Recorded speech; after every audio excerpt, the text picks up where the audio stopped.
Olá, pessoal. Então, hoje a gente tem um caso aqui de ecotransesofágico, um paciente de 70 anos que vinha com febre de origem indeterminada e já estava mais ou menos um mês com essa febre. Aí a gente fez um transesofágico desse paciente que mostrou sinais sugestivos, sim, de possível vegetação ali na válvula mitral, apesar dele ter bastante calcificação. E aqui eu trago o intraoperatório para vocês que foi feito hoje. Vem aqui. Então aqui esse paciente era uma vegetação e ele tinha bastante cálcio, a gente já percebe aqui essa sombra acústica porque tem cálcio nesse anel, mas aqui já na saída de circulação extracorpórea, uma colocação de uma prótese biológica, né, um paciente idoso, uma prótese biológica 27, de boa abertura dos folhetos, mas com aquela calcificação ainda anelar. Cabo de marcapasso que ele já possuía. E aí a gente tem que ver o quê? O fluxo de via de entrada do VE é um bom fluxo, você vê que não faz praticamente uma turbulência, isso aqui é da própria gradação da cor. Nos chama atenção o quê? Chama atenção este outro fluxo, que é um fluxo anterógrado. No mesmo momento que você tem o deságue do átrio para o ventrículo, você também tem um outro fluxozinho aqui, que está sendo um pouquinho mascarado, porque tem cálcio nesse anel, mas é um fluxo anterógrado que não deveria existir, né? Então nós não podemos descartar o que? Uma CIV, está bem na região posterior, e é onde exatamente o cirurgião falou que tinha essa grande calcificação e é onde a vegetação, aliás, a infecção, né, estava entremeada ali naquela calcificação e ele nem pôde tirar muito cálcio, porque se tirasse, ele destruía toda aquela região. Então, uma pequena imagem que sugere uma CIVzinha, né, perimembranosa, ou uma CIV ou um shunt que vem do AD para o VD, do AE para o VD. Tá? Então são duas possibilidades, ou uma pequena CIVzinha que temos aqui, perimembranosa posterior, ou um pequeno shunt que ficou ali pela friabilidade que a própria infecção causou, um shunt do átrio esquerdo para o ventrículo direito. Então essa possibilidade não pode ser descartada. Então a gente tem que rastrear bem o anel, o cálcio com a sombra acústica. Aí aqui na região anterior, que eu tô com a válvula aórtica, a aorta, o átrio esquerdo, a prótese e o ventrículo esquerdo. Tem um refluxozinho aórtico discreto, um fluxo AE-VE muito bom e sem gradiente dinâmico na via de saída do VE, que é outra coisa que vocês têm que observar, tá? Se tá fazendo algum gradiente por causa da posição que fica da prótese em relação ao septo interventricular. Mas aqui o fluxo é laminar, não teve nada demais. O gradiente de via de entrada do ventrículo esquerdo foi um gradiente máximo de 6, médio de 3 milímetros de mercúrio e uma área valvar pelo pressure half time de 3,4 aproximadamente centímetros quadrados. E por fim,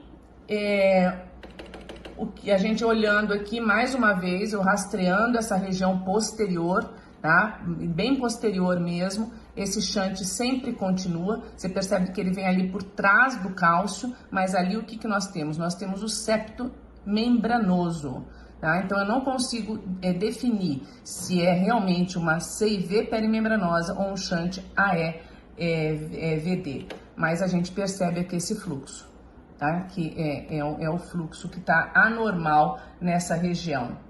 E também ainda nessa região posterior, observando aqui o problema eletrônico, né, do cautério, mas ainda nessa região posterior, a gente observa o quê? A gente observa um pequeno refluxo protético, tá? Tudo nessa região bem posterior, um discreto refluxo aqui protético. E é justamente onde o cirurgião falou que ali tinha muito cálcio e a infecção ali junto com aquele cálcio. Difícil análise, né? Uma difícil análise do ponto de vista de ecocardiografia, mesmo que transesofágica, por conta dessa calcificação e também da abordagem do cirurgião, porque se ele tira aquele cálcio, ele arrebenta aquela região cardíaca.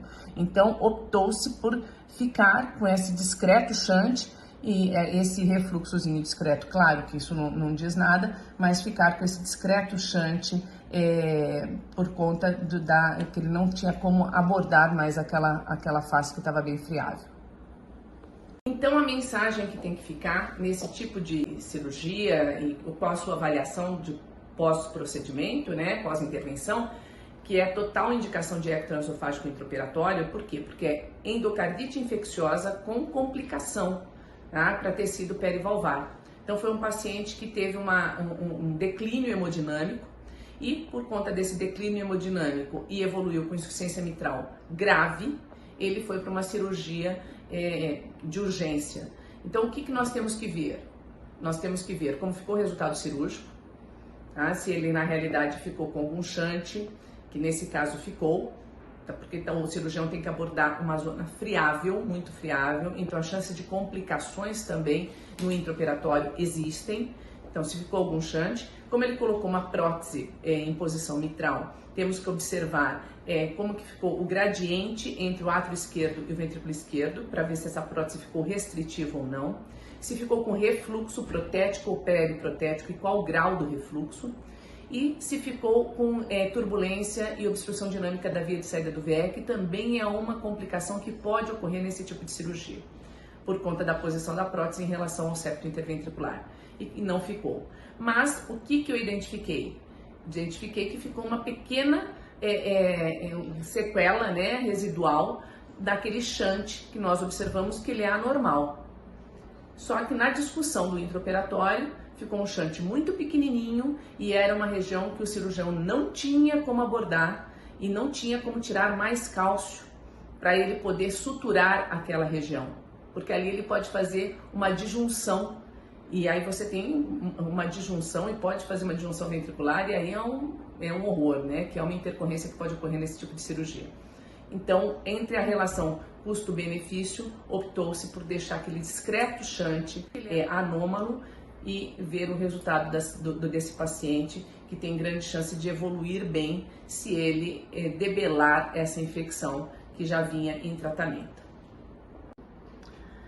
Então, aqui eu mostrando o exame desse paciente no pré-operatório. Olha o grau de calcificação que esse paciente tinha no anel posterior da válvula mitral, nesse corte parasternal longitudinal, com uma sombra acústica absurda.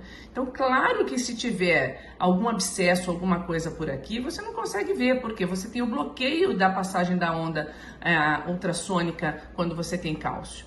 Então, isso é para vocês perceberem o grau de calcificação que esse paciente já tinha, que não fica fácil nem para nossa análise, olha aqui, ó, nem para nossa análise e nem para o cirurgião. E ele já, com isto, já tinha um refluxo mitral importante. Aqui o anel, olha isso. E já tinha alguns ecos móveis, né, filamentares e móveis ali relacionado a essa grande calcificação, com um refluxo mitral importante. Então, já tinha sido feito um diagnóstico de que ele tinha imagens sugestivas de vegetação nessa parte da válvula mitral, justa anelar, justa a um anel muito calcificado, com refluxo mitral importante, que corroborou com os dados clínicos desse paciente, com a febre e com hemoculturas positivas, o que levou a ele à cirurgia cardíaca. E uma outra mensagem que eu gostaria de deixar para vocês é que em situações assim, onde você tem esse grau de calcificação, tá? Que é aquela calcificação anelar mitral, que alguns até suspeitam de uma massa, de ser uma massa anômala, tumoral, enfim. Nesse grau de calcificação, você não consegue, olha só, este grau de calcificação aqui, você não consegue definir o que pode estar por trás, tá? E se tem alguma vegetação ou se tem algum abscesso por trás disso. Claro que no que eu identifiquei esses objetos com mobilidade, eu descrevi que isso daí realmente falava a favor de vegetações diante do contexto clínico desse paciente. Mas eu poderia não ter visto isto e esses elementos móveis, que seriam as vegetações, estar por trás, como abscessos também, porque esse grau de calcificação impede uma adequada resolução diagnóstica para nós. Então, essa é uma outra dica que eu coloco para vocês, que quando você pegar paciente com intensa calcificação valvar, você não pode descartar possíveis vegetações que estão ocultas ou estão por trás desta sombra acústica que você não consegue identificar.